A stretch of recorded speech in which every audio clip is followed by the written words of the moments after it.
করতে মাসাফি জয় আসলে কাপাইলো আজকে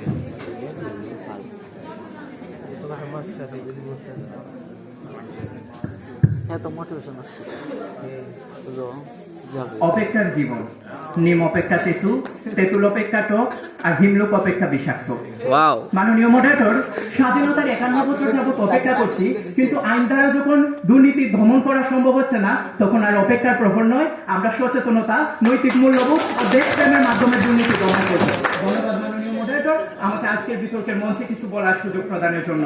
বিতর্ক চলছে এবং আমাদের আজকের বিতর্কের বিষয় নির্ধারিত হয়েছে কঠোর আইন প্রণয়নের মাধ্যমে দুর্নীতি দমন করা সম্ভব। বিপক্ষে বলছি আমি দলের দলনেতা।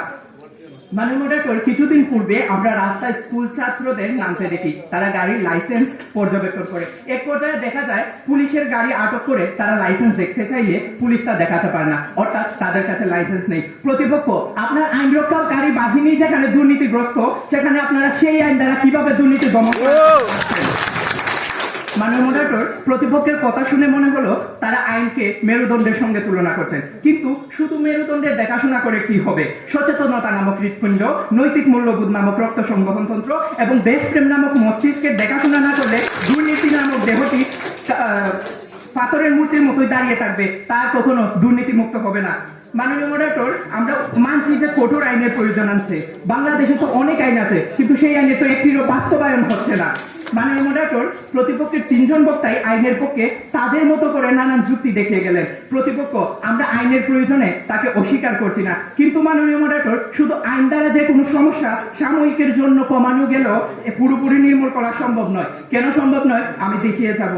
মাননীয় মডারেটর, প্রতিপক্ষ দলের 3 জন বক্তা কঠোর আইন প্রণয়নের কথা বলে যাচ্ছেন। লক্ষ্য করুন প্রতিপক্ষ, সভ্যতার ইতিহাসে সর্বপ্রথম লিখিত আইন ছিল হাম্বুরাবে আইন, যা 1786 খ্রিস্টপূর্বে সম্রাট হাম্বুরাবে প্রণয়ন করেন। 282টি ধারা সম্বলিত এই আইন সম্পর্কে এখনো এটাই ধারণা করা হয়েছে হাম্বুরাবে আইনই ছিল পৃথিবীতে সবচেয়ে কঠোর আইন। অন্যদিকে আমরা যদি বাংলাদেশের প্রেক্ষাপট চিন্তা করি, তাহলে দেখতে পাই বাংলাদেশের জনপ্রণীত আইন মোট 511টি, কিন্তু হতাশার ব্যাপার হলো টিআইবির হিসাব মতে বাংলাদেশের 10 ভাগ আইনেরও বাস্তবায়ন হয়নি। সূত্র দৈনিক সমকাল 26 জুন 2022। প্রতিপক্ষ, ঠিক এই বাস্তবতায় দাঁড়িয়ে আমরা যদি মেনে নেই আইন কঠোর হলে দুর্নীতি বন্ধ হতে বাধ্য, তাহলে আপনারা কি একই জায়গায় দাঁড়িয়ে এই নিশ্চয়তা দিতে পারবেন সেই কঠোর আইনের বাস্তবায়ন হবে?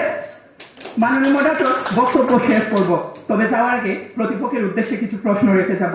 প্রতিপক্ষ, আইন দিয়ে যদি সব সমস্যা সমাধান করা যেত, কেন আমরা দুর্নীতির অভিশাপ থেকে মুক্ত হতে পারছি না? কেন আইনের ফাঁক দিয়ে পালিয়ে যাচ্ছে অপরাধীরা? কেন পেট্রোল বোমায় জ্বলছে যাচ্ছে বাংলা মায়ের মুখ? কেন মানচিত্রে পেট হতে ধ্বনিত হয় আত্মের হাহাকার? কেন প্রতিপক্ষ? কেন?